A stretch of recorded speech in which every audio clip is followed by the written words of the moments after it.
All right, greetings and welcome back once again. This is Imuna. I pray everybody is doing well, and I pray that I can be heard. We're taking it easy this evening. We're gonna take it easy. Let me just play this intro and give some people some time to come through. I said, let me do a bit of an open mic. Hear back from the people that have been giving out a lot of information lately. I know a lot of it is disturbing. It's kicking up some dust, making people feel uncomfortable. So sometimes we just need to take a breather and process what we're feeling, right? So I'll be right back.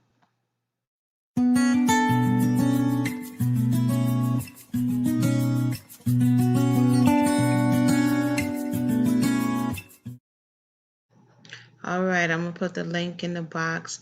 If any information that we've shared thus far has been bothering you, revisiting your mind, upsetting you, inspiring you, it doesn't all have to be bad. Let us know. Let us know, because we come into a space like this in public forum, and a lot of things are being said. Sometimes we go from video to video, and we're consuming a lot of information, right? We're consuming a lot of information at a rapid speed. Information is also, let me make sure I can be heard first. Information is also like food. It's something that we consume. If you consume at a rapid speed food and you don't process or digest it, it can make you sick, right? And even if it's good food, even if it's food that's good for you, if you're not processing it, it can make you sick. Let me just make sure I can be heard. Yep, I can hear. So I said, you know what? Let me just take a moment, let the food digest, and give people an opportunity to come up and share their thoughts. I'm not going to stay long because I'm a little bit sleepy today. While we're waiting for people to click the link, hit the like button on your way in. I'm going to read some of the stuff that I didn't have an opportunity today to respond to because there was just a lot going on. A truthful perspective, what's going on? Thank you. Hear me loud and clear. I'm going to read some of the feedback that I got from some of his videos. And, we always have an opportunity for the most part to open up the mic for people to be heard. But we're getting some new people in and just some interesting feedback. So, on the question about domestic violence or domestic discipline uh, that I did the first time when KS was out here first promoting it, someone says I wholeheartedly opt from the norm is the name of the person. I wholeheartedly disagree. You passed by Kevin's words. He said to not take his description of the example he gave as promotion, but saying a man's wife and woman should be their peace and to fight together, not each other. Some women will knowingly force a man's hands against them, thinking that is love. So you are right that they need help. But when Kevin says it's not to be talking as a gospel, but you still say he's promoting violence, it's sad. You're not showing to have queen's understanding to a king when you don't understand his words. It's so interesting where we end up when someone miscommunicates something. It's like, oh, you threw the ball bad, and because you didn't catch it, you're not all of these other things. No, what we have noticed, and I shared it all on this channel as well, is that Kevin has been known to double speak. So if someone wants to believe what he's saying, then they're just going to wholeheartedly go. But if you've understood and followed along a little bit, he double speaks. So even though he's saying on one hand, this is not promotion. You have an entire show where I don't think you can get through a show without virtually slapping someone.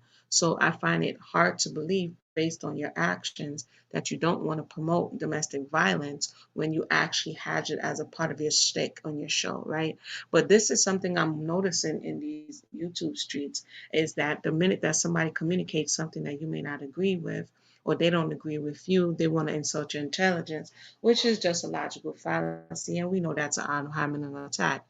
I think I was supposed to name this facts over feelings. So facts over feelings is I'm not in my feelings. I really don't have a dog in this fight per se with this whole what he's trying to push. My thing is just socially, we have to be socially responsible because I may not affect me directly, but it may affect people in and around me, right? So that was me responding to that. Again, the link is in the box. Let me see what else we have here. Somebody named David Jameson. In the end of all this, the truth will come forth. This is what he's saying. KS is speaking about what men are looking for in a woman. Somebody put together the Men's Week, the one episode of Men's Week, and when the men, I'm sorry, this is not only about Kevin Samuels. Again, if you have questions about the video I just shared earlier, Color Purple, the slave narrative, I know that upset a few people. We could talk about that too. No one is forcing anyone to watch his content. There are millions of people that don't watch his content. You don't have to agree with anything that he says. People need to stop hiding behind lies. If there's abuse, then send him to jail. But where there's no abuse, stop saying that you were abused. Start picking better. That's weird to me that now there's a narrative that people will act like. You remember that scene in Thin Line between Love and Hate where the woman was beating herself up? Like, who would want to pretend to beat themselves up? Let me see if I can get the Thin Line. But Lynn Whitfield, who was, um, who would want to do that? Right? So now all of a sudden, because you know what, and again, I know it's a word that we often use, is the dissonance. You can't believe that if I give this concession, then it nullifies all of the things that he's speaking to that I resonate with. Not necessarily. It's something that you have to work through the uncomfortable space.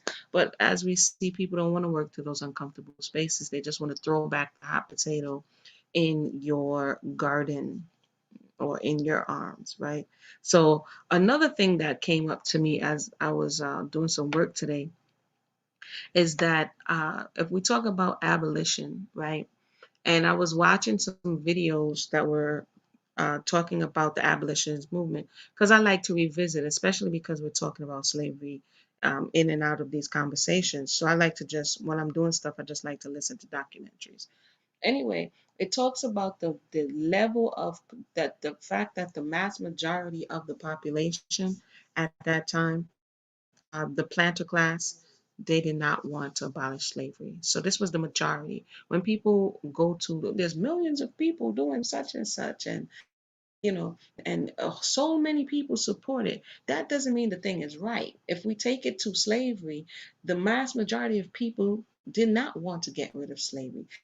It was a small minority of people who fought against it, right? That small minority who had to petition year after year to get bills passed, to get legislation put in, to fight the planter class, to fight the aristocracy, to fight against those who had a vested interest in keeping it in place. You had this small majority who petitioned. There are people who were like wholly upset. And what came to me is that we don't like justice. We just don't like we don't like justice across the board for the most part. But if something is unjust, we want it for ourselves. Meaning, when someone is mistreating you, civil rights movement, the abolition of slavery, something that you are don't have the upper hand in, you use your ability to petition in order to get your message across, right? And now people are so upset about, I think it's the Goldie's channel, get the message across that this image that you're portraying is not on the up and up. I find it funny that that how could you on one hand use this tool of petition when you were in the class of the oppressed, but when you feel like you are in the oppressor class, then now the petition is so terrible and it's so wrong. It has to be even on both sides. Make it make sense. Make it make sense. Again, the mic is open. I'm just going through some of these things that I didn't have an opportunity to respond to. It's just looking at the human nature. I think it's a black and white issue. I think it's a human nature issue. That when we on the good foot, then it's all good. You know what I mean? When it's stacked, when the odds are stacked in our favor, it's all good. But when it's not, then we cry foul. Let me see what else here I wanted to respond to. It's just an observation. Um, I put up something earlier today. I think, let me read. I think Naasha had a response there. I didn't let anybody know I was coming on, so I understand if they come on later. I'll just read it while I have an opportunity to. Hold on. I'm probably not going to come on tomorrow, peoples. I got some running to do. This guy got commercials everywhere, don't he? Hold on. So basically, if you missed the video earlier, it was a short clip of a video, and this woman, um, this young girl grabbed the man. Let me show the video because it's just so short. She grabbed his crotch, and I gave my full thoughts on it. But she grabbed his crotch, and the woman who was with him hemmed the girl up, right? And so it was illustrating that domestic violence does happen on the other side, but there's a different perspective about it, it seems, right? So concerning that video, Naasha, shout out to you. She says, yes, gives me all capital. Amuna, domestic violence happens to men. I made that point because we're having an ongoing conversation about domestic violence, and I wanted to be even-handed with the conversation. Nobody is saying that it doesn't happen, but it also is that domestic violence against men also is often underreported because there's a level of embarrassment and shame that comes with allowing a woman to beat you, right? But the biggest victim of domestic violence and sexual exploitation are still young women. And that wasn't the contestation. I wish Naasha was on right now so she could clarify her thoughts. That wasn't the contestation of what was being spoken about um, in the video. But sometimes we tend to do that when an issue comes up that it looks like even that it's going to have to be we're going to have to give consideration on the other side. We speak about it and then we move it out the way and go back to whatever we wanted to talk about.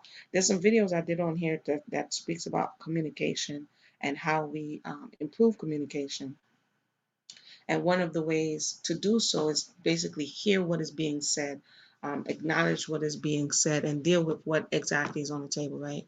Why can't we just be honest? And Nasha, if you was here, I'll let you come up. But that's the question. I'm not sure who's not being honest, what we're not being honest about, what part in the video wasn't honest.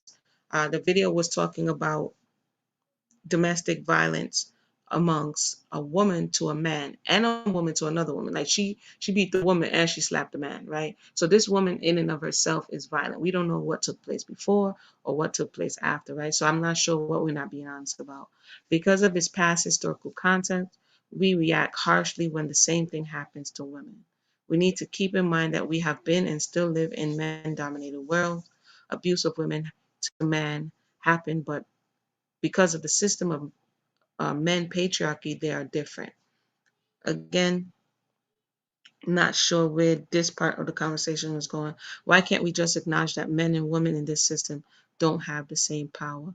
And I responded to her because the response seemed loaded.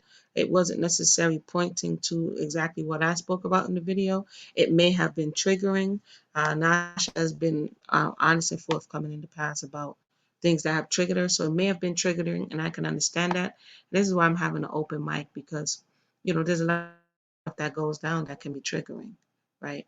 Uh, and you just need safe space to be honest that you may be responding to something I said or something about how you felt about what I said, uh, and that's okay too.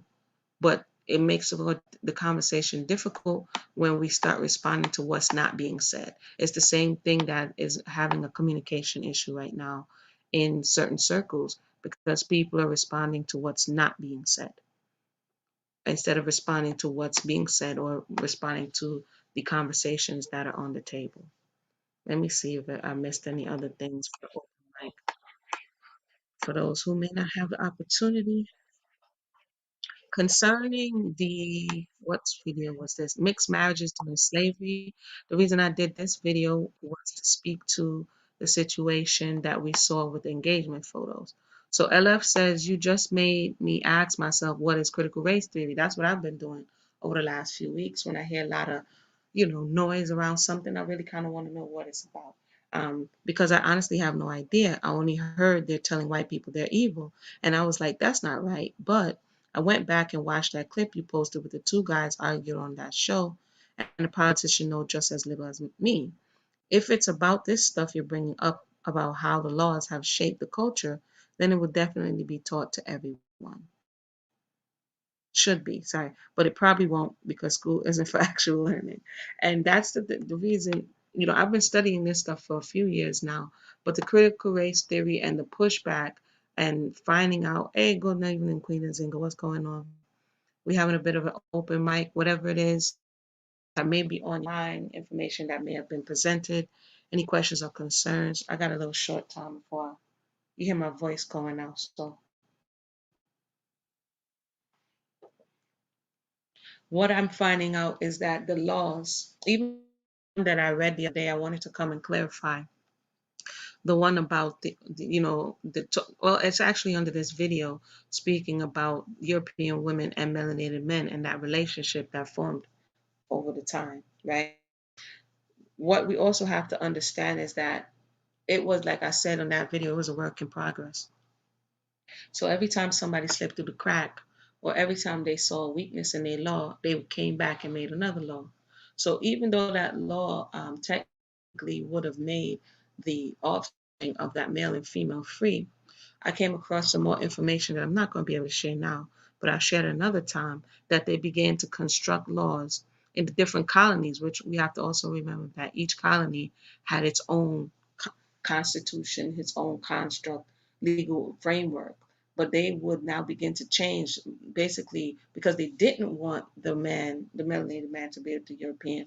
They added more to it. Like if she got impregnated by him, she may get a fine. Or if she got impregnated by him, she has to go into servitude for 7 years and the child for 21. So they started constructing all of these different laws to make sure that these children from this type of union wouldn't go free, and to discourage the union overall. I have to come back and read more of that because it doesn't just stop with, oh, they made one law and that's it. They just keep making all these laws. You know what I mean? They just keep making a lot of laws. There's one thing, I'll give you a little preview. I said I wasn't going to go into it, but I will give a preview. This is the one that I was going to share, but I'm sorry. Power, perception, and interracial sex. Former slaves recall a multiracial South, right? And you see I marked it up. So when I got more energy, then we can come back and have this conversation about the way in which they were mixing, and what was the dynamic of the mixing, who was doing the mixing, and how it affect the offspring, X, Y, and Z. So that's the name of this article we're going to look at another time. Power, perception, and interracial sex. Former slaves recall a multiracial South. Um, we did find out in that video that, even during slavery and after slavery, that the men were getting with what they called lower class white women, or poorer white women. And this is why they were making these laws. I came across something else. It went further into the Ku Klux Klan and their thought processes, and who were lynching and why, and how they were trying to stop this integration of the black male and the female, right?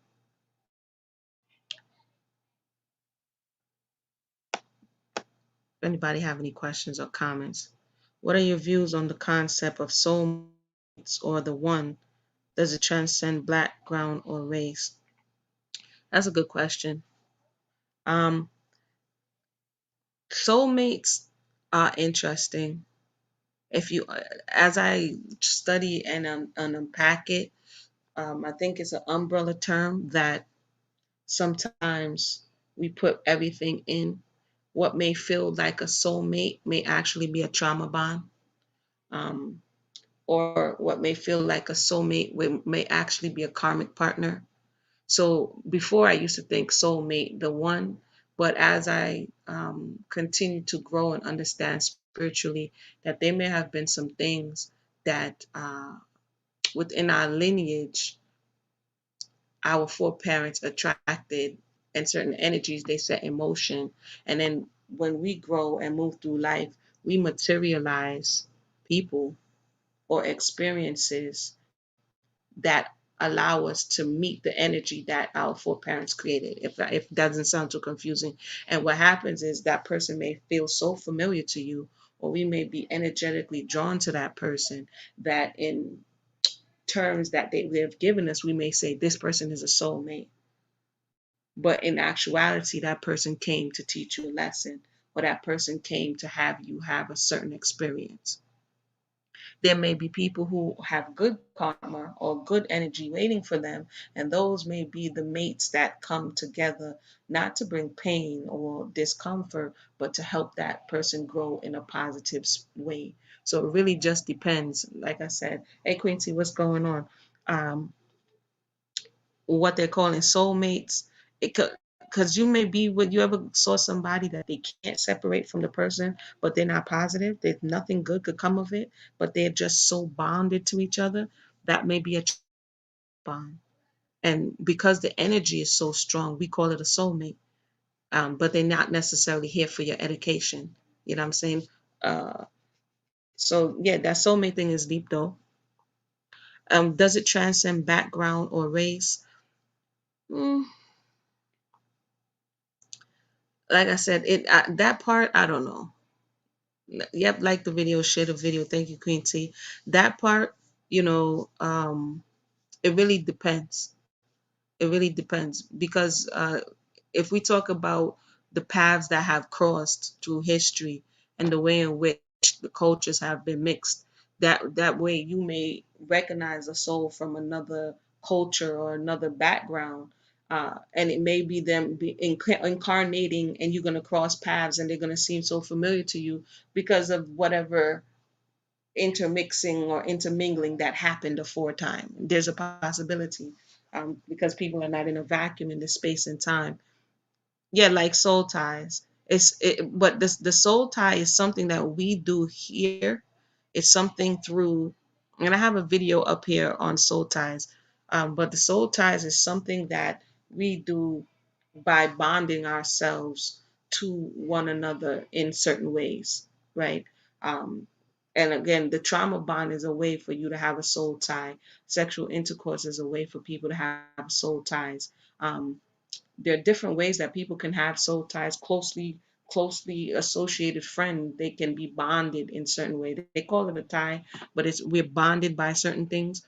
But the soulmate, you may not, when you meet them, it may feel like you knew them already, but it may be the first time you're meeting them, right? And but you feel so connected and drawn to this person, you didn't have a experience in the here and now to even explain why you feel uh, the need to gravitate towards this individual. As opposed to soul ties, you may be actively engaging in something that's causing you to adhere to this person, right? So, I mean, they're similar. There are these negative soul ties that we know that keep people bound and keep people in their lower energy. Um, it's deep. There's a video. I have a few of them up here. Hopefully that answered the question. I know for some people it's gonna be. It's like Jonathan and David in the Bible. People like, oh, Jonathan was like bound onto David. Like he loved him like his own flesh, like his own brother. Whatever it is that was going on in that space that allowed them to vibe and become like brothers. Yo, let me drink some water. Sorry, one second.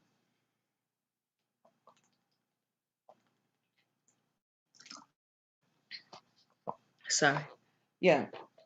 So we see it in different ways. Like I said, for what I've studied and learned and just walked in life, some of what we call in soul ties is actually karmic partners. Right? And I learned that from, like I said, going back through some history of my own in my own family and learning certain traumatic situations. Like say if your family or your foreparents was on the giving end of something that traumatized another set of people, right? Um, if they're on the giving end, now you come down the line and you may be on the receiving end. So you unknowingly attract someone that's going to make you feel the same way your foreparents made someone else's child feel, right? So it may not have returned in that same generation, but then it came back. And so now you're like, what have I done? Why am I thus? I never did anything. And then be maybe your father, your great grandfather, your great grandmother, your grandmother, they did something greasy, and that person cried onto the creator, or that family felt pain. And then here you come, the grandchild or the progeny of this person, so that you can, it's going to be now returned onto you, and you materialize this karmic partner that allows you to have the experience uh, that your foreparents. And I know biblically there was this question, because the contestation was, and I'll tell you what book it was, that the father eats sour grapes and the children's teeth are set on edge, right? They were arguing about the same fact. I'm gonna tell you exactly. The fathers eat sour grapes. It's a quote. And the parents eat the sour grapes, but the children got the sour taste, or the children teeth is set on edge.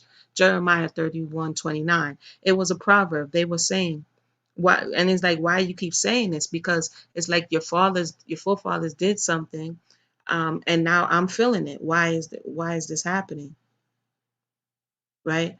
um and they were thinking that you were going to be dying for your for someone else's iniquity. But in Jeremiah 31:29, just as I watch over them to uproot and tear down, to demolish and destroy, bring disaster, so I will watch over them to build and to plant, declares the Most High. In those days, it would no longer be said. That means it was proverbial. This is something they would talk to each other about. The fathers have eaten sour grapes, and the teeth of the children are set on edge. Instead, each will die for his own iniquity. If anyone eats the sour grapes, his own teeth will be set on edge, right? There's another part in Deuteronomy that says the father shall not be put to death for their children, nor the children for the fathers. But this, what we're talking about, is not death. This is where the Most High says, I will revisit the iniquities to the third and fourth generation of them that hate me, and show without mercies to thousands of them that love me and keep my commandments, right?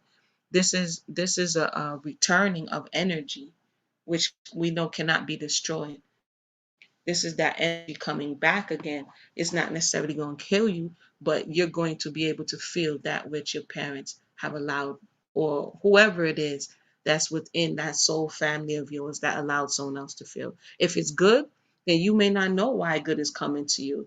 Good may be returned, like say your grandmother always fed the poor, and say, your grandfather did good works in the neighborhood and he took care of the orphan, and then that energy would be returned on to you. And so you may be looking at the person next to you, and they're like, well, how come you always get, and good luck, they call it. How come da da da da da? And not realizing that that good mitzvot that was done is now being returned onto you in like kind.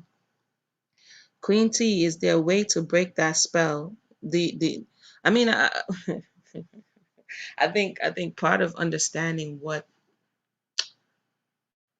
the original sin, if for lack of a better term, was. In order for you to undo something, you have to know what was done. And it's difficult, but there are markers if those people are no longer present. One of the markers is looking for the symptoms that may be repeating in your life, or in your family lineage, and that will help you to pinpoint what the transgression may have been, right? So if for instance, I don't know, the transgression of your foreparents was uh, I don't know, adultery, right? Say the transgression was adultery, and say it was the great grandfather who, okay, say it was a Dawid thing, where the great grandfather, took somebody else's wife, right? Like in the case of David, what David did with Bathsheba. So later down in the lineage, you can't understand why, all of your daughters are getting violated by men. and all of your daughters are not being married and taken care of, and you're like, what's wrong with my family? I raised my daughters well, and this, that, and the third. But because you brought that pain and injustice upon somebody else, now it's going to be revisited to your family until you understand and acknowledge that something was wrong, something went wrong.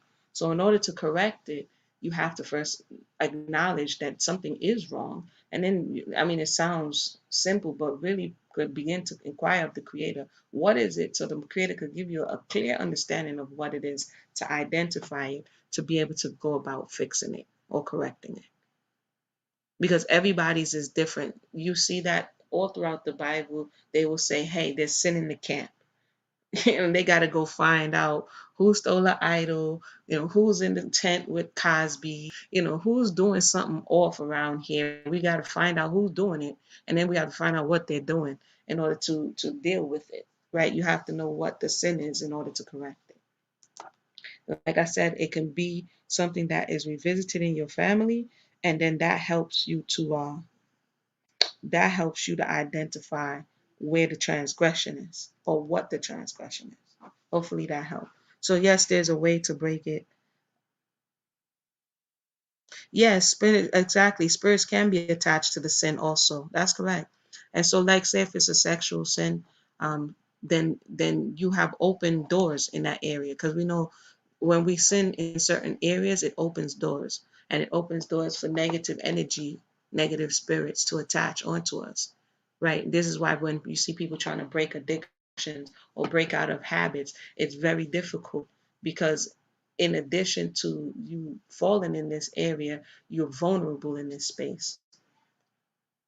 So, hey, what's going on, sis? So, yes, most definitely spirits can be attached in these areas. You have lying spirits. We know that there's a lying spirit. We see it in the Bible speaking about a lying spirit. We know that there's a spirit of lust. All of these things are spirits that can attach to us because of our thought processes, our actions, and our behavior. Yeah. So this is why it's very important. There's a spirit of anger, right? All of these things are spirit. It doesn't just have to be some nefarious type, duppy or something. It could really be spirit of anger, spirit of jealousy, uh, spirit of resentment. All of these spirits that, when we open up ourselves through our behavior, our thought process, they attach onto us, and then just keep us in a kind of limbo state. So if you look around your life, I say, and say you struggle with money, or you struggle with appetite, you struggle with relationships, you struggle with whatever it is that's not making you feel as though you can move the needle forward, you look around and see if those around you within your family had these same issues. And it's somewhere, there's the original. And I mean, it's like, okay, this person totally OD'd. You know what I mean? For me, when I went back and, like I said, did the research and asked the questions, I saw an unconscious pattern around a certain area in life, right? And I saw it repeated and repeated. Once you start putting the dots on the paper, that's when you can start to connect the dots. Okay, my mother did this at what age?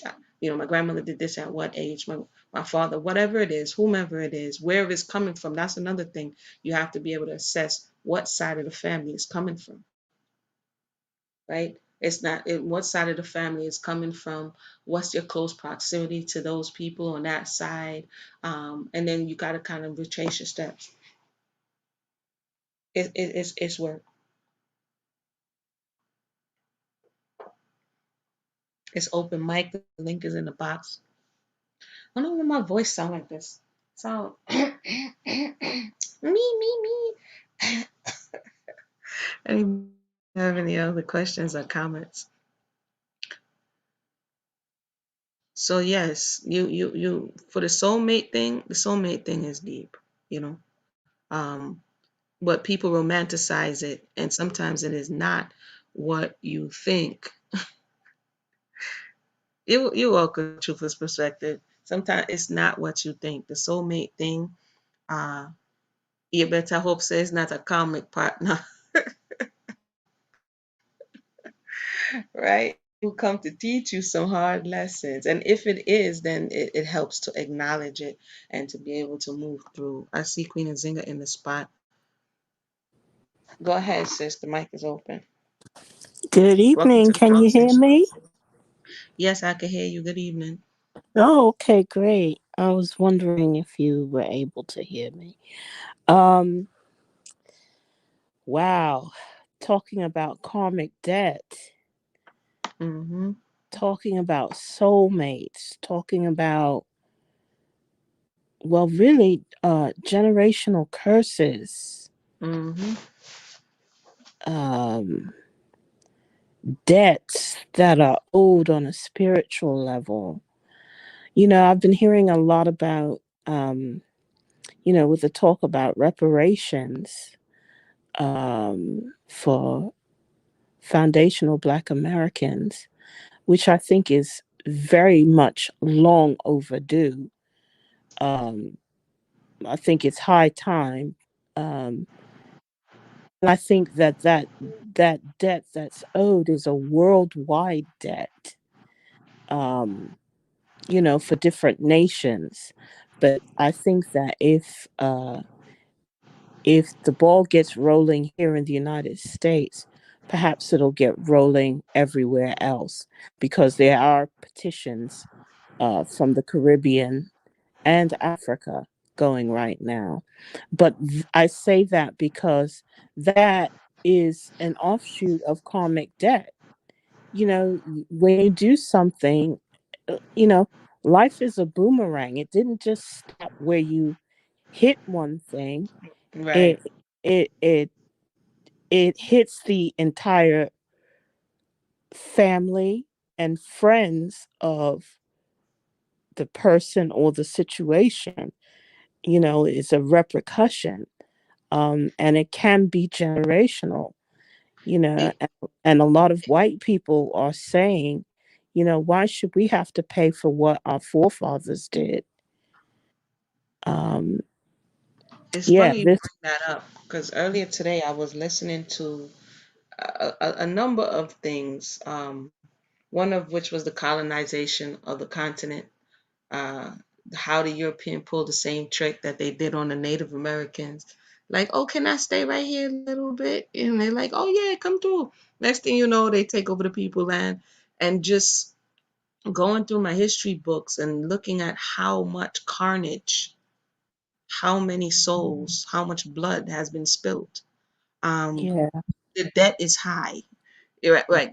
Like I just had to take a test today on World War II, Hmm. and the amount of dropping a bomb to kill that many people who didn't do anything to you, right? It's Yeah. like I'm thinking to myself, my goodness, and then you wonder why. You know what I mean? Like Yeah. it never stopped. Like from slavery, colonization of the West, like there was never a time where it was just like, oh, I'm just gonna, atone for my sins. It just never stopped up until this Yeah. very day. So yeah, Well, the bill is high.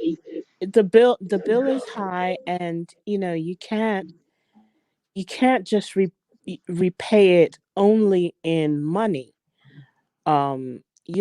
They're trying to phase out money right now, um so they don't have to repay You telling anybody. me? Look, um I went to Walmart. I don't mean to cut you. I went to Walmart and they moved all the cashiers. I'm like, okay. Now they got you checking out by yourself. I'm like, okay. Now they got what do you call this thing? Some, all of them, no cash, no cash, no cash.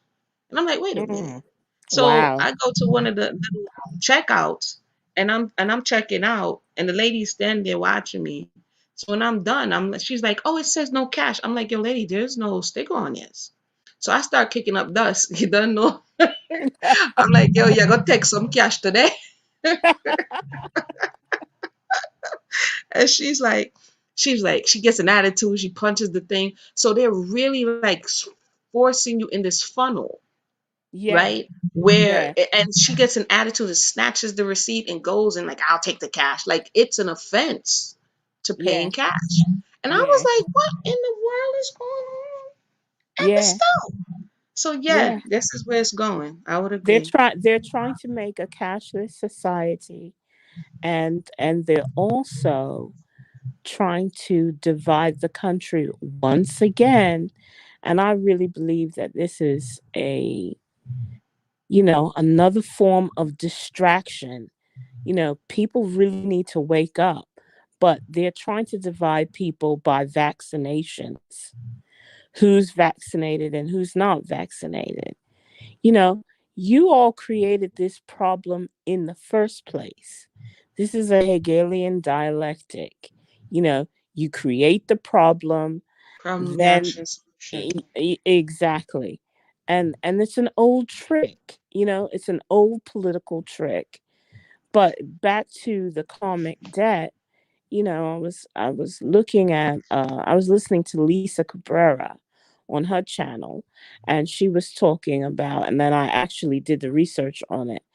And in Australia, they have a plague going on there of not only rodents but um, insects. And I look at the karmic debt that Australia owes. It's crazy because you wiped out an entire island off the Hmm. coast of Australia, which was called Tasmania.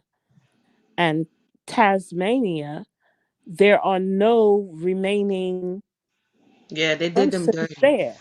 They They did them wiped them dirty. and the worst part is the bones of the people that were there are still just out in the open, just like artifacts. And the people in Australia are, they're just really oblivious to it. And so when we talk about karmic debt, well, you could say what's happening to them right now with this plague, which is really, really a serious thing. Um, you know, how do you Yeah. repay for lives that have lost? We can repay it in money, yes. We can repay pay it by giving the ancestors of the people the land back that you stole from them, the wealth that you stole from them. I mean, I look at France. France owes Haiti money. Haiti Yeah, should not I was be Haiti should not be paying them. That's the only reason why Haiti is impoverished. Most people don't realize that Haiti is impoverished because they uh, had to uh pay reparations to yeah, France. they had to pay reparations to France. How ridiculous is that? I Oh, was we lost money because you didn't want to be our slaves. So I now mean, you got to pay in us truth, back.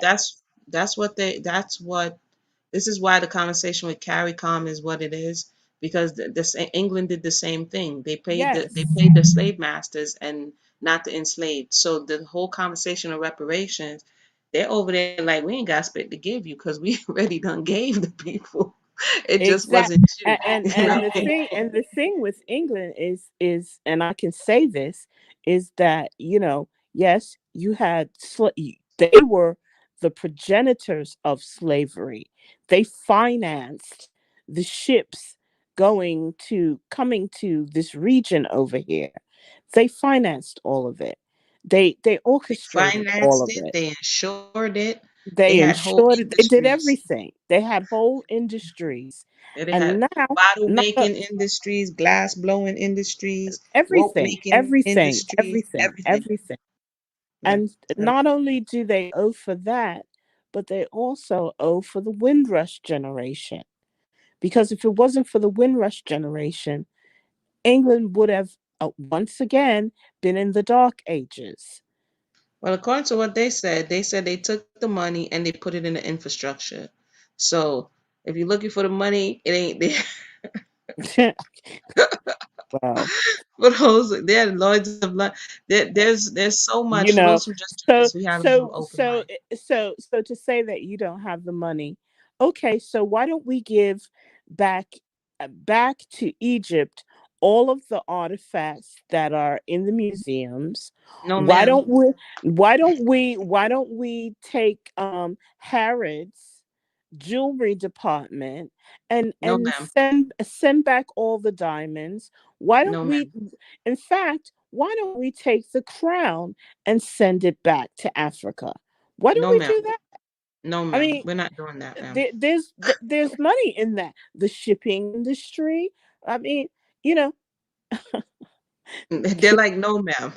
Uh, please don't get me started. I I mean, mean, again, we're talking about, for those who just joined us, it's an open mic. So if I've shared anything here, if you've seen anything on these YouTube streets that you just like to share, it's on your mind, feel free to, click the link.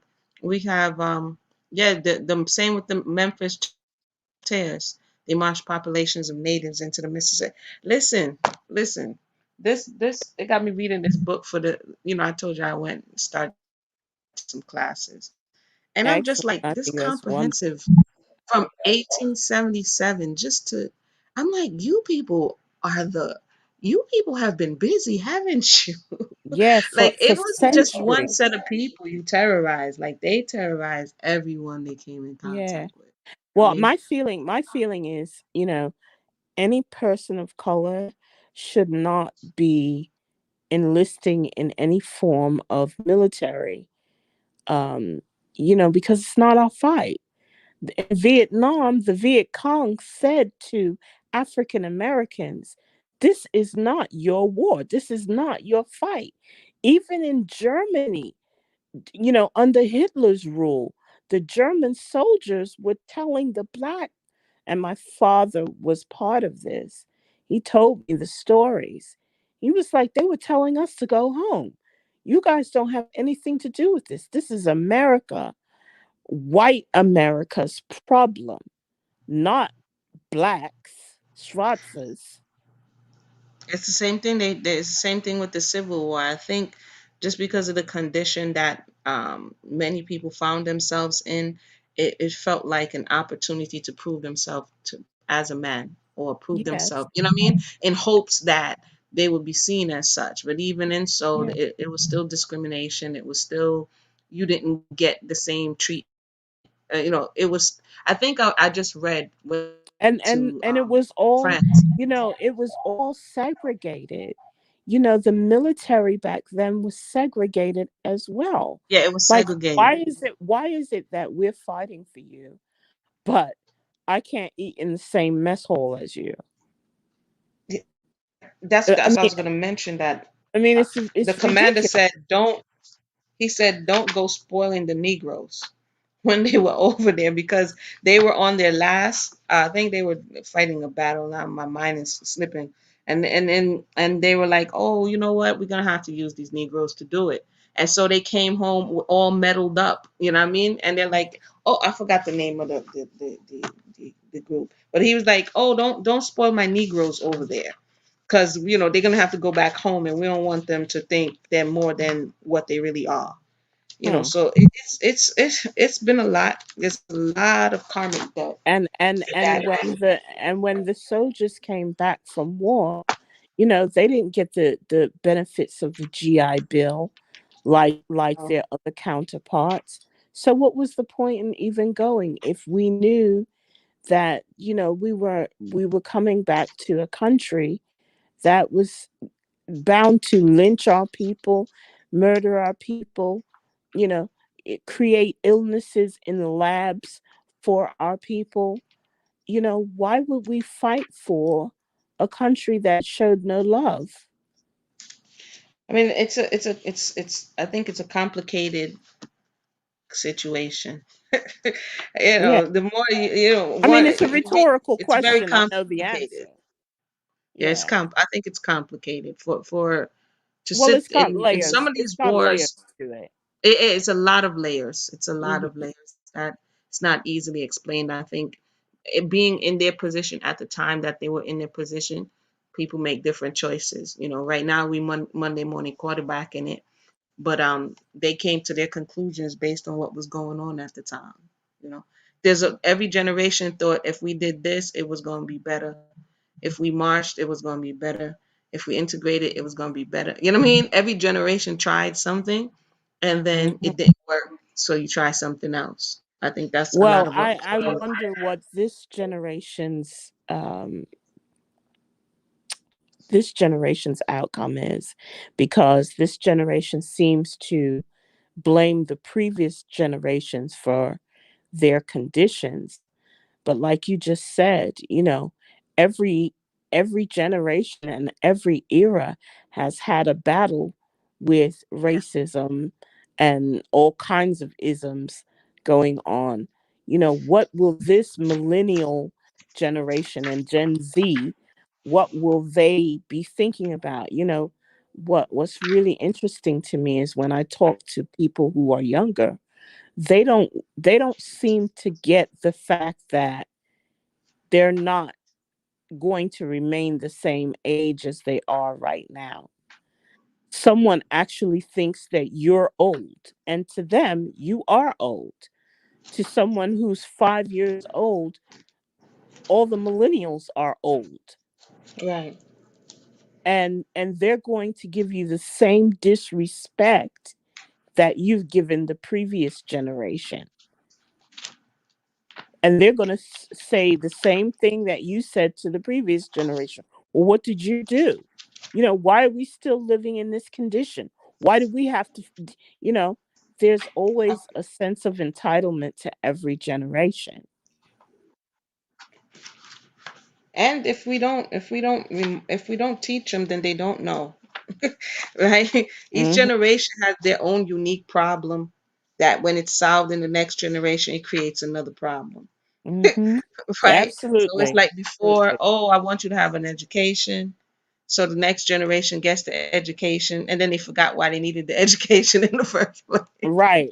Well, this generation feels like they don't need to do any more because they've got their smartphones. Well, whatever I need to find out, I can just Google it. And And they got the education and then up to their neck in debt. So now this right. generation is like, I heard you, I did it, and now look, I can't even afford to do anything, Well, and they now I'm comparing the myself thing to you. is the thing is that they move the goal line, Yeah, they moved the goalpost. you know? Like, okay, you had to get your education, but now we're changing the rules, just like we changed the laws during Jim Crow, post slavery. We changed the laws. We changed the laws at whim. So, these lawmakers are the ones we need to be looking at, um you know in terms of what's happening next, and do we actually need them? Now, we do need law. We definitely need law, because there will be lawlessness and more As we crime than it see, would ever there's some be. lawlessness. I mean, but if I'm to be honest, at the same token, even if we use YouTube as a microcosm of what lawlessness looks like, I don't think overall we the people are ready for a lot of what we say we are because of all of No, the other definitely issues not. that exist. You Yeah. understand what I'm saying?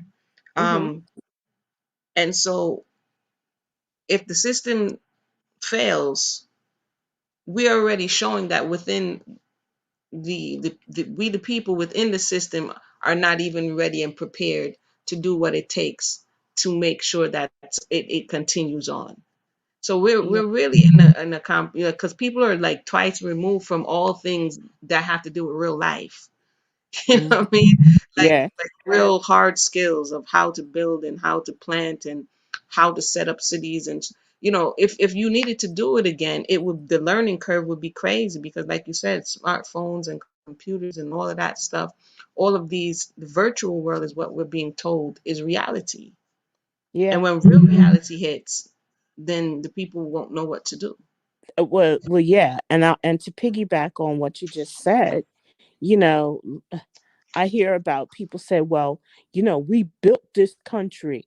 You didn't build shit. You personally didn't build anything. You can barely change a light bulb, much less build an entire country. I'm talking about people in modern day times talking like this. That's Like yeah, the skill set that our forefathers had, we do not have. that's Everybody is correct. on, everybody's online. You're very technical, you're tech savvy, but if you were put to the test to actually build a building, you wouldn't be able to do it. Create a brick, you wouldn't know what materials it would take to make a brick, much less, the skeletal frame of a building. Most people, don't, they know how to eat, but they don't know how to grow the food that they're eating.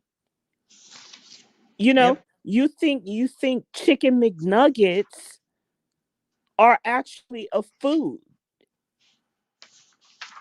By the It way, I can't hope y'all it, are not eating chicken McNuggets. Them things has skin, I it just has bone marrow, it has everything ground up in that thing. I mean, it's Hope y'all are not crazy. eating chicken But McNuggets.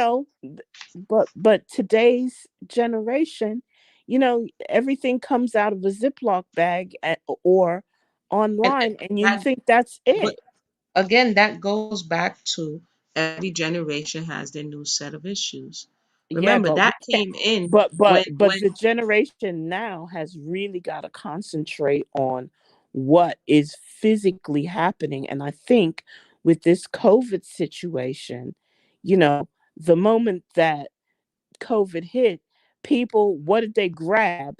They ran out and grabbed paper goods, toilet tissue. We had a toilet tissue yeah, that was situation. crazy. Like Like, how many times did you expect to blow the bathroom up to I mean, need that much toilet tissue, bruh? Like it's madness. what was going on? But what it just showed was, if there's emergency situation, most people in this era do not know what to do with emergency situations. In the 1950s, when there were people used to have bunkers, and bunkers were underground safety nets, right? For just in case of any war that would happen on U.S. territory. Most people in the 50s knew how to operate in emergency situations. I remember growing up, when I came back to the States, they used to do um, emergency school safety, and you'd have to, they blow an alarm, and then either you would go underneath your desk or actually leave the building and go across the street in case of a bomb or anything like that. But they don't do those kinds of things now.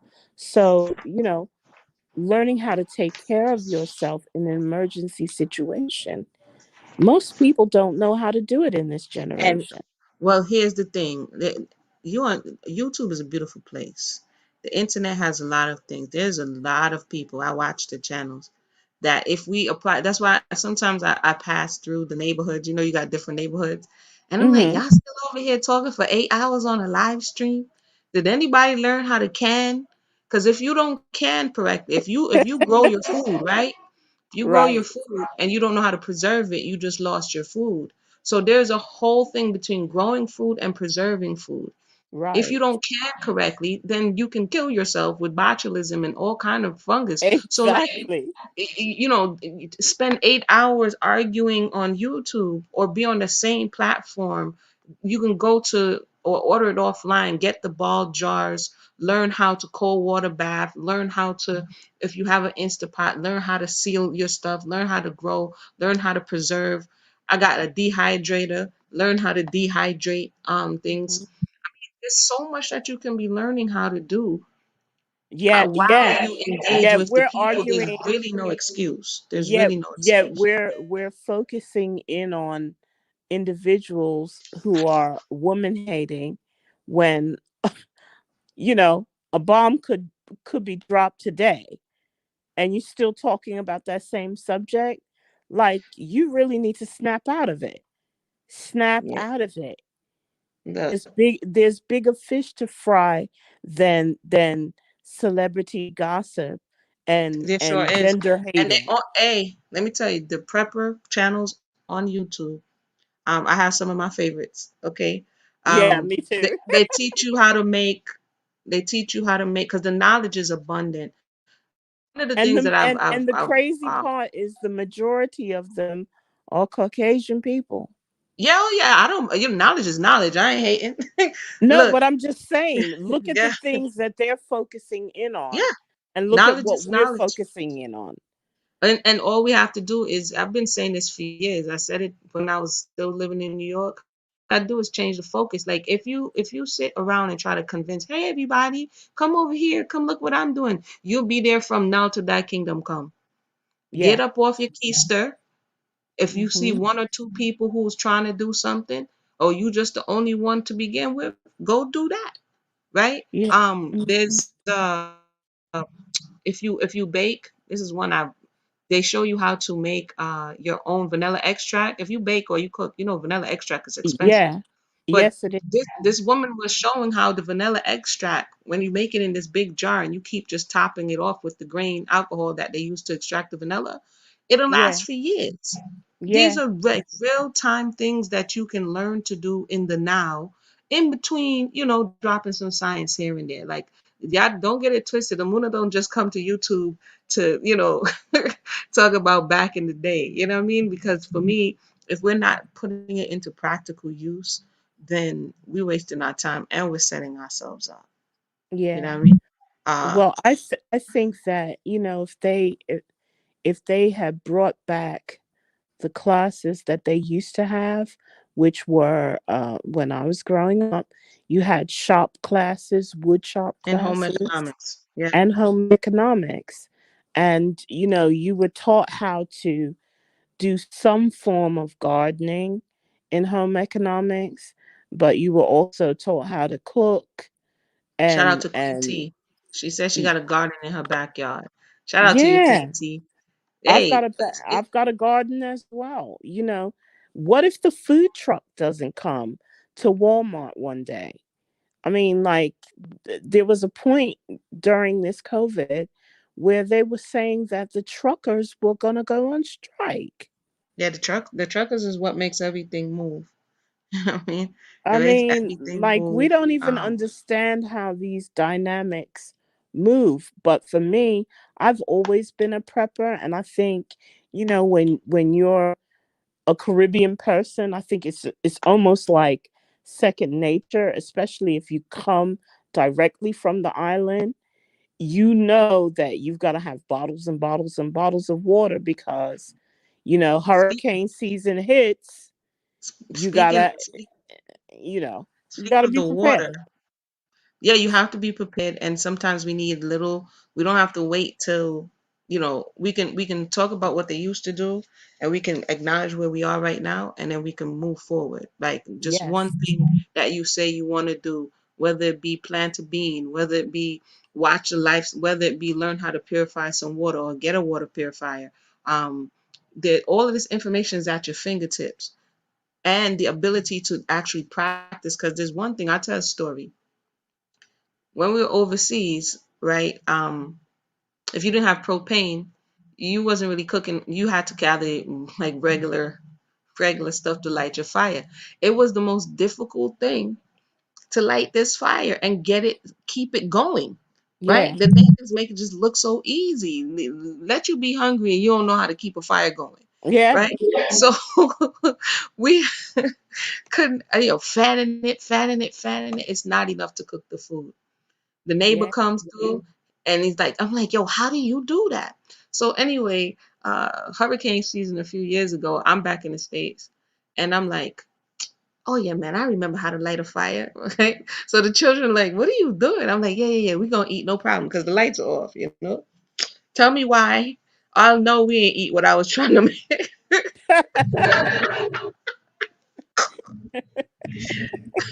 I'll know. Mm-mm-mm. because if the fire doesn't get hot enough, your food is not gonna cook, right? Exactly. So I've since learned some easy fire starters with the cotton ball. How many people know about the cotton ball and the Vaseline?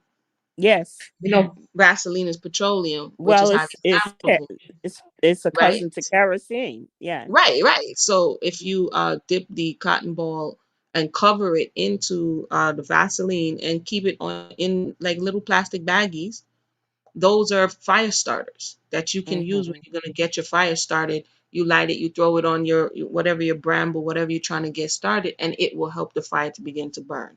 You know what I mean? Mhm. Just simple things that it may seem simple, but in an emergency situation, it can really help you out. These are the Yeah. things that, as we're having these conversations and move past the theoretical, the ideological, like you say, the gossip and all that stuff into some real time. Anybody have diabetes, high blood pressure, start working on that now. You feel me? Because if something happens and you got to move through, those type of things will slow you down, Yeah. right? If you don't have access to all of your medicines and this, that, try to begin to, if you can, wean yourself off of what you need to. Try to recover in your health. Try to, if you have joint problems, arthritis, all of these things you begin to work on so that it's not so much of a issue in the event there. Um, this is the other side of me that Well, oftentimes. they're talking about food shortages that are coming because our economy hasn't bounced back the way that they thought it was going to bounce back. So they're looking at the potential for food shortages. Well, y'all better learn how to intermittent fast. You better Well, start you intermittent know, fasting now. this is what we learned. This is what I learned. Growing up. These kinds of things, they do happen. They do Yeah, exist. And we can't blame anyone if Mother Nature happens.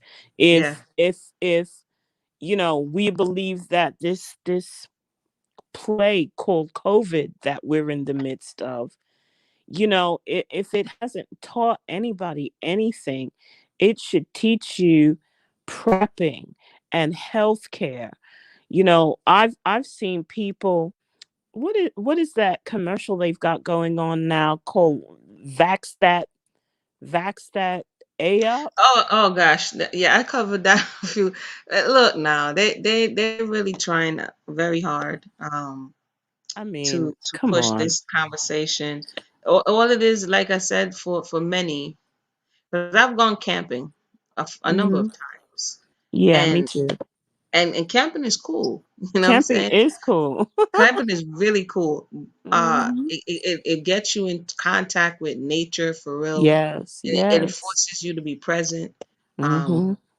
and it also shows you that sometimes you've gone with older people that they can't necessarily, move through the way you may, Yeah, you know what I mean? So it helps that whatever age you are, is that you make sure your health is in order or try to absolutely. continue to get in that way. If you don't drink enough water, drink enough water. This is the health side of Amuna. I used to bang on health real hard. And then I eased up over the years, because people be like, leave me alone, Amuna. But for real, like little stuff that we need to know. If somebody's going to be the expert in knowing how to identify wild wild crafted foods that you can eat, what's poison, Exactly. all of this knowledge is going to be very important.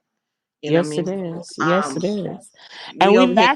we laugh at people who have this information. We call them nerds and goofy and all that other stuff. But in truth, this is information, good information that we should Oh yeah, all know. and it's A at our little bit of fingertips. something. It's at It's our in the fingertips. And it's in by the the same way, phone. on a lighter note, just a little bit of levity.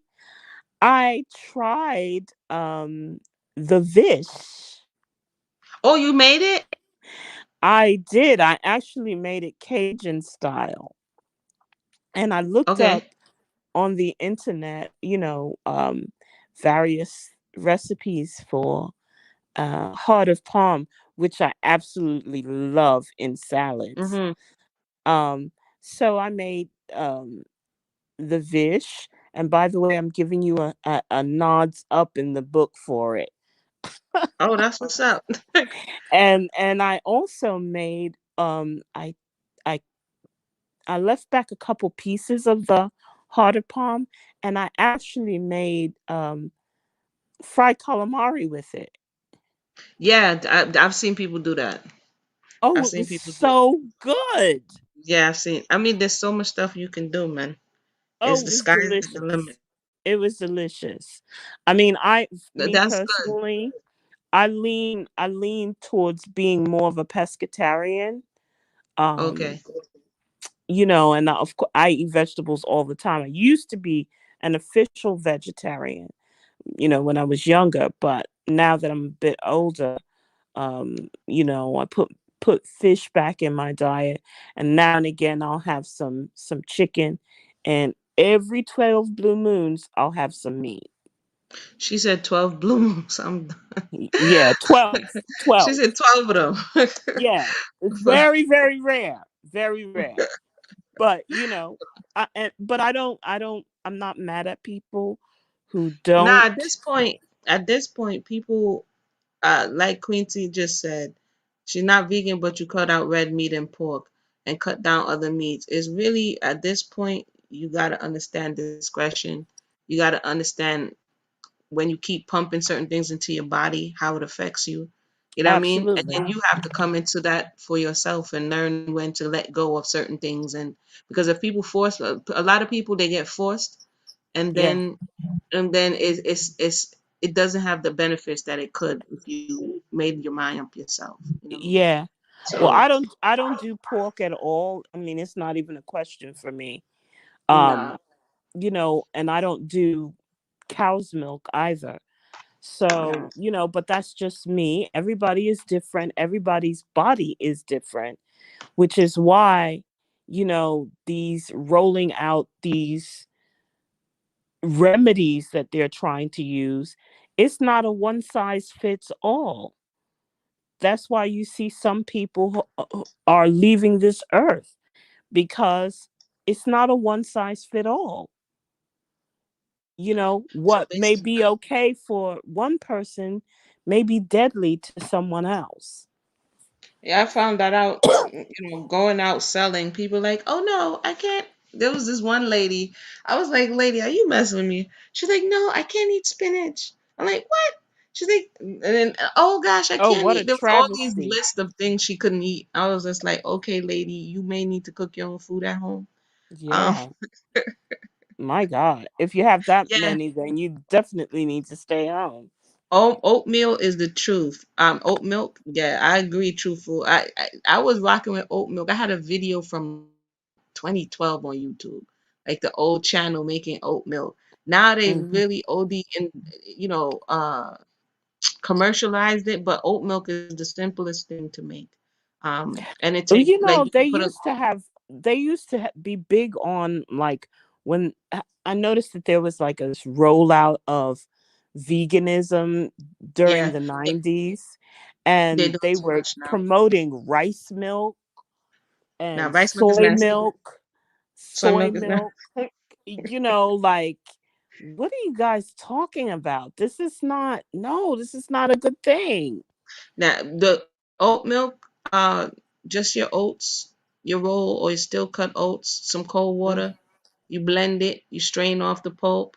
You could put, vanilla, a touch of salt. You can put mhm. you can, because it has a natural sweet taste.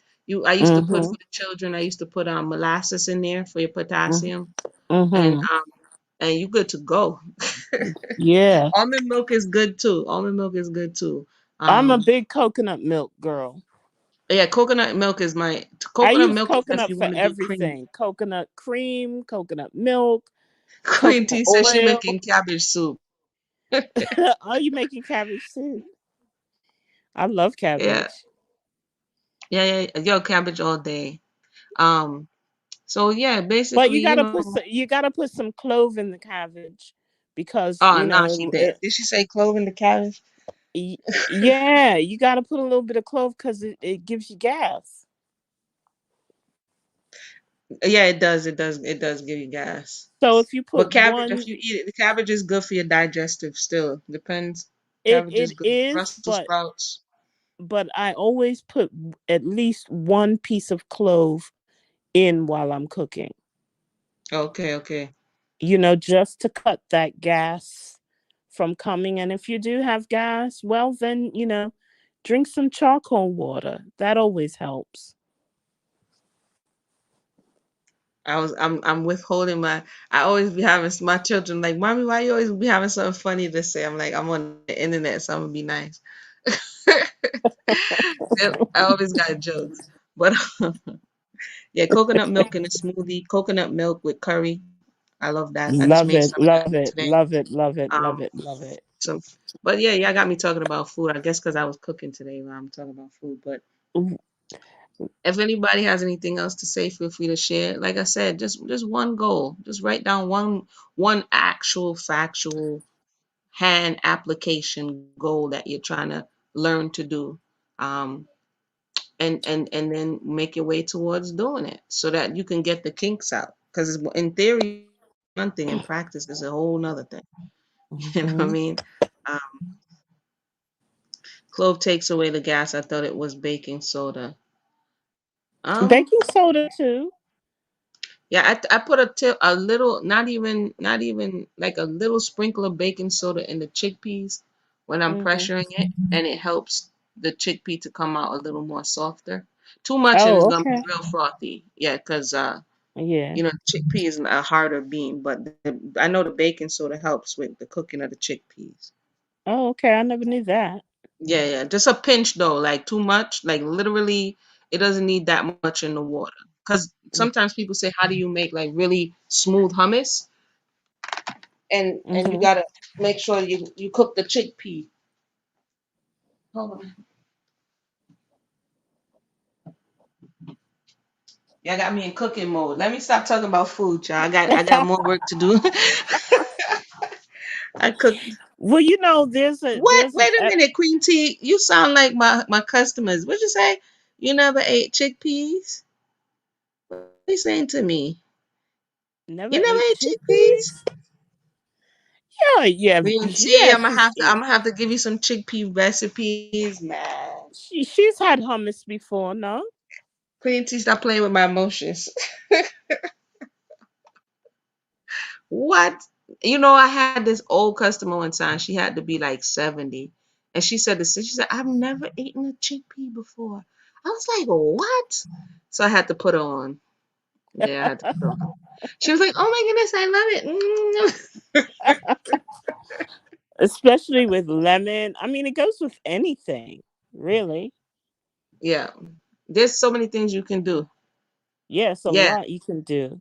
Yeah. Hummus. You can roast the chickpeas. And put them in the oven. You can make salad with. There's so much you can do. They're a good source of Hmm. protein. You should try them. You should Yeah, try they're them. great. I love chickpeas. I was watching this episode of The Twilight Zone. I've been watching a lot of The Twilight Zone lately. One of my favorite TV shows. But there's this one episode that I think is so timely for what's happening right now with these plastic surgeries. You Oh man, know, I want to talk about that. Oh, I mean, it's so crazy because the episode is called Number 12 Looks Just Like You. And basically, it's about this girl who is up for consideration for plastic surgery, because most of society at that point had decided that everyone should get plastic surgery. And they only have two models that you can look like. You can look like number 12, or you can look like number 22. And these are the female models, and then they have the male models. And there's only two versions of men and only two versions of women. And the girl was like, I don't want to go for surgery. And this was part of society at this point. It's projected into the future, but I think it's happening right now. We're seeing it in front of us. I mean, all these girls Speaking are of which, running did you around see the here getting these butt looking the same? implants. It's It looked the crazy. same. But did you see the transgender woman on the cover of Sports Illustrated? No, I didn't see that. I only saw Meg the Stallion and what's the tennis player? Just to well to your point, what is it? Let me see what I'm writing here. Here you go. This is where, to your point, I gotta go to sleep, y'all. I gotta get up early. Here we go. Let me, yeah, I gotta finish up this order, but let me give you this right here, and then you guys help me to help you understand what's really going on.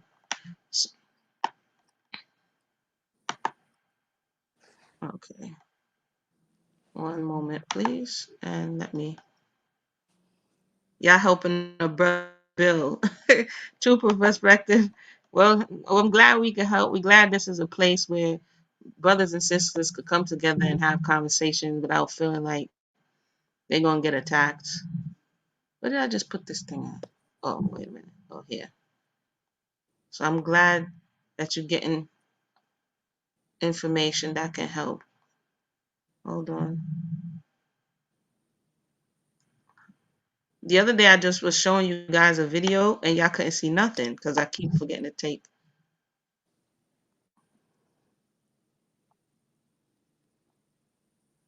Are we Oh, seeing this? that's the Sports Illustrated. Yeah, but that's a man. Oh, So to your wow. point about the plastic surgery, it's a transgender. Oh, Um, wow. yeah, and they put so this is so to your point of the surgeries and the twilight zones. If someone was to look at this person, they would think it was a woman. I just thought so. I hadn't seen this photograph. Yeah. Oh, wow. So, Queen Singer said, "Oh," and so I'm like, "What in the world?" So when you get the surgery and you get the nose that looks like a such and such, and you get, hold on, let me give y'all a little. But I think there's a certain phenotype that these plastic surgeons Yeah, are looking to do. You know, it's a combination look. I could be wrong about it, but there is something. What I did look up, when I was going to talk about the Brazilian butt lifts, I just didn't get around to it. But when I looked up hold on, I wanted to show you guys another picture because when I saw this, I was like, nah, this can't be for real. I'm sorry. When I looked up the plastic surgeons and the amount of plastic surgeons in the country, like who's doing it, the large majority of plastic surgeons, 89% and higher, are men. Here's mm, the person here that you couldn't tell is. oh, I'm wow. confused. I'm confused. That's all I gotta say. I'm confused. Well, I'll say, she's pretty. I can't deny that, but It's a male, it's confusing for sure. and somebody is trying to ensure that the people are confused. So there's Oh, yeah. something more that's going on here. But when I looked at the percentages of plastic surgeons in America, over 80 something percent are males Uh-huh. in that space. Uh-huh. And it's interesting of how when the women, and then 80 something percent of the people who go for the surgery are women. So the women are Oh. going, Mm. yes, it's a very interesting dynamic that these women are going to these male surgeons who are kind of playing God, um, in recreating this image, like you said, this whatever that is, number 7 or number 12, whatever, you know what I mean? It's Yeah. real. and say, Yeah. okay, this is Well, it this. seems to be the type of woman that they all agree is the type of woman that they would like to see. Hmm. Really, they're the ones who are pushing this culture, you know, in terms of how people will be looking in the future. It's crazy, you know. And there was a point in time where plastic surgery, I mean, you have to have a whole lot of money to do it. Now, you know, it's almost like bargain basement. And a lot of people are also losing their life or being maimed in many ways because of putting their hands in the hands of some inexperienced plastic surgeons, or some people, when they were putting in the silicones, when they were Yeah. putting in, now they're removing. I watched one, I think I shared it with the young lady. She was from Australia. She told her mother and her sister she was visiting America. She actually went to Mexico, she to get a cheaper, because they're going to these places where they can get cheaper surgery. The Hmm. guy had one long metal, I forgot what they called them, and he punctured her ribs, her lungs. Oh, Yeah, oh and so my she God. ended up dying on the table. Yeah, she Oh, ends up dying on the table. And then come what? to find out, like, her sister had to avenge her death, like go to Mexico and investigate the man, and come to find out several people have died in his care. He's still Oh, doing plastic surgery down there. So there's a lot of stuff that's going on I around, not. mean, what kind of and this Yeah. guy keeps doing it? Don't you? Oh yeah, You're a they haven't murderer. been able to stop him as yet. He's He's a still murderer. licensed. Yep, he's still licensed. That's But crazy. but because the natural look of the woman is being augmented now, you can have someone who's not a woman get the same surgery, and now you won't be able to tell the difference of who's who, Well, I read somewhere that the scientists were um trying what they've been doing is they've been quietly giving women hysterectomies and utilizing those wombs that they stole um as test wombs for transgender people well, who we have looked been. it up the other day. They are taking a lot of wombs. They're Yeah, I taking mean, a lot it's of it's wombs. it's womb stealing because these women are not, they don't need hysterectomies. You know, when they go to the doctor, they don't need hysterectomies. They're just No, doing that as a surgery they for for testing. they're offering they're offering it like, hey, you want a side of fries with that? Like, they're like, oh Yeah, it's look, I see a crazy. polyp. You want me to take your womb? I'm like, what? Yep, Eh, yep. like, what? And Oh, then you you have have, no and then children? you, It's okay. I could just take your womb. Like, what? it's crazy. It's crazy, and a So lot of women are misinformed, and they instill fear in these women when they go to these doctors, and they don't tell them the truth. So here they go into a surgery that they don't need to get, and they're not able to have children ever. yeah, I know a few people personally, and they're young, like young, and they were trying to take their womb, like Yeah, it's 30s crazy. and 40s young. And I'm like, Yeah, what? yeah. When And the when thought is, I don't need it. I'm like, what? What in the world Yeah. is going on here? And they are never going to present any holistic medicine, um, to support um any healing for the women, because there's no money in naturopathic uh and alternative medicine. Big pharma has to have something. They've got to have their hand in absolutely everything.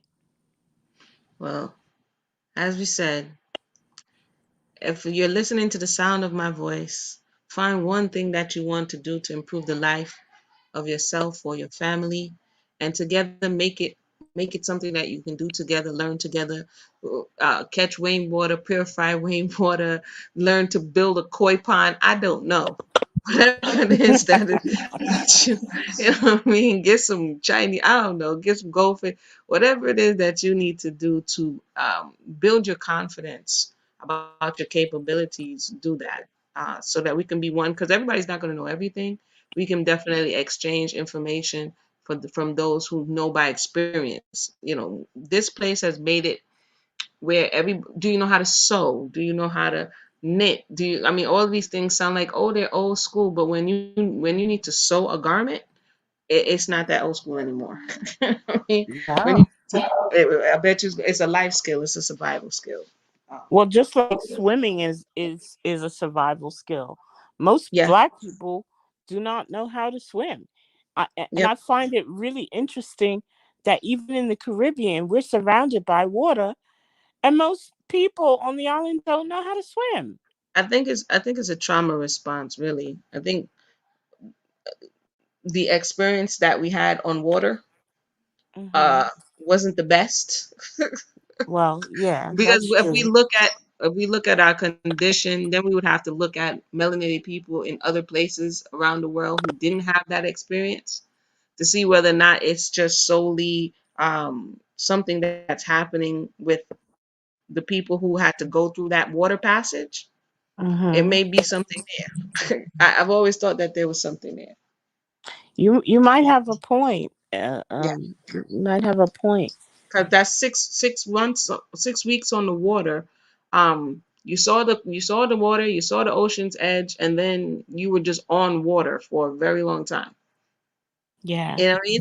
What did it represent? What were you thinking? You came on top of the boat, you looked out, and it was nothing but water. They threw your ancestors in the water. You know what I mean? There's a whole lot of stuff with water that we may need some therapy on. I'm just saying. Yeah. Water and tight spaces. You know what I mean? Claustrophobia. Yeah, you might have a point there.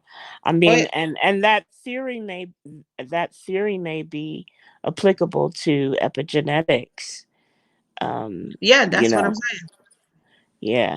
There's Mm. something, there's some, and then I'm gonna wrap up. But there's some information about the condition that a lot of melanated people who or descendants of those who came through the passage, because for so long the darkness in the whole of the ship, having to deal with the light in the eyes, and the fact that we were in that, our foreparents were in that position for so long, it affected our vision to a certain degree, leaning towards Mm. glaucoma and different things like that. So there's some studies uh, that have to do with that trauma for that sustained period of time, and how what genes they passed on to the next generation to deal with that experience.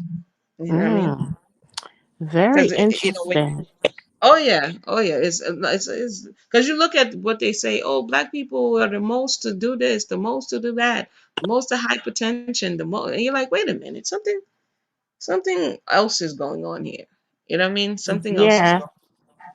Well, and that makes me wonder, if that's the case, then is there a racist gene? Queen and Zigga going on. You know, Queen and Zigga, I'm about to go to sleep. I'm just asking a question. I mean, if we're talking about epigenetics and the things that you can pass down through DNA, I mean, it's a question. I'm messing with you. I mean, definitely. It's It's just a question. I'll leave y'all with this. I said it before. There's a family. They named the DeWolf family. There was a documentary. I don't know if it's a racist gene, but when they realized that they were one of the biggest slavers in North America, I'm gonna pull them up. Uh, there's definitely something that passed in their lineage, I suppose. When they traced their ancestry and seen, how they moved, there's definitely something that people pass on, and when they become aware of it, uh, it may explain some things. Yeah, I'll well, say that. I think that, if we look at DNA and we're talking about epigenetics, your DNA is not just applicable to, you know, your hair color or your eye color. Correct. Correct. You know, Yeah, there are, dispositions. yeah, there are personality traits, phenotypes, um, you know, and some things can skip a generation, you know, so there's a lot to unpack there. Let So me just give y'all if the that's Wolf the family real case, quick. then, you know, we can ask if racism is part of that, because in some cases, I mean, you can look and see, well, not all white people are racist, but a lot are. And a lot of it isn't necessarily cultural or societal. There's got to be something else that's there. So, you know, if you're I, looking at genetics, that's a possibility. that's a possibility. I'll leave you guys with this. This is I don't. This is tracing traces of the trade was the documentary, and it was just interesting to see how this family in present day, how they operated, and then when they had to really face their history, and they actually reversed the trade, like they went on boats and went back to the places that their family was stealing people Oh, from. oh So my yeah, yeah, yeah. God. I'm gonna put this in the box. This is Wow. crazy. Yeah, yeah. You guys have to. I think they even went to the slave castles in Ghana. It was crazy. So I'm gonna drop this in the And what did box. the people think? I mean, This to is what I'm know saying. that You get to hear their conversation. You get to hear from the to your question, like, is it are they inherently racist? You know what I mean? You get to Mhm. hear them reasoning with themselves and coming to terms and to grips with the things that they may have known or didn't know. I'm gonna drop that in the box because that was Wow, I interesting. got to check that out. Yeah, I'm gonna put the link right here. Yeah, put it in the description box. Yeah, the DeWolf family. I remember doing some studies and I was like, what? So Um, that entire family was the what? entire family, they were one of the look, James DeWolf of Bristol, Rhode Island, was United States Senator and a wealthy merchant who, at the time of his death, was reported to be the second richest person in the country. He was also the leading slave trader in the history of the United States. This Wow. dude right here is responsible, and this family is responsible for bringing approximately 1,200 enslaved Africans across the Middle Passage. Wow, Y'all that's gotta check this crazy. out. It's deep. Okay. So I mean, for many reasons, I'll be too excited about this stuff, but for many reasons, it's just trying to see whether or not does it run, like you said, is it nature or nurture? Does it run in your family? Did this become who you are? Can we see it? And I think they gathered some of their family members from different places, and Mhm. it was just I haven't seen it in a while. I'm gonna go back and watch it too. But it's just wild seeing them have to face and deal with their reality. You know what I mean? Mhm. Yeah, for sure. Yeah, this family wasn't no joke. They was like the ones who was doing the thing. Wow. Did they give reparations to anyone, Zamara? I have to go back and check. I know I don't even want to misspeak. I don't want to misspeak because it's been a while since I'm gonna review the information again to see what did they end up doing once they found out who they really was. That's crazy. Yeah, yeah. I mean, the level of guilt you must have Exactly. to know that your family, your great grandmother, your great grandfather were murderers and slavers. Like, how do you feel about that? And It's then just and then say that they were nice people.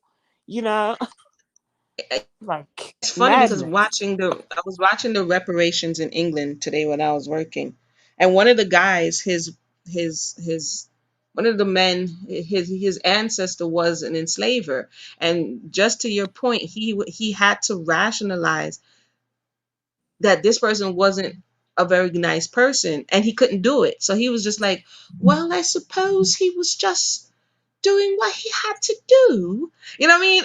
And I've just seen him like Yeah. having this internal struggle, like how can I say he was the worst? and I come from him.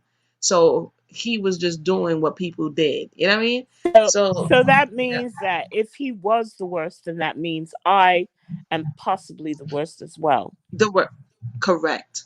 And this is the difficulty in Yeah, having this conversation interracially is that, like yeah, you say, guilt, um, all of these things set in, and it makes it very difficult because they block, like you said, I'm going to by association be that person. You know what I mean? yeah. Well, yeah, and by proxy, you know, but then, you know, people who haven't necessarily owned slaves per se, the things that you agree with in modern times or keep silent to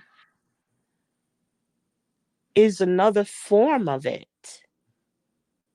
Do you know what I mean? Because it's uncomfortable. There's the people, we do it all the time. The doctor Rick Wallace, he came on talking about grandma's secret.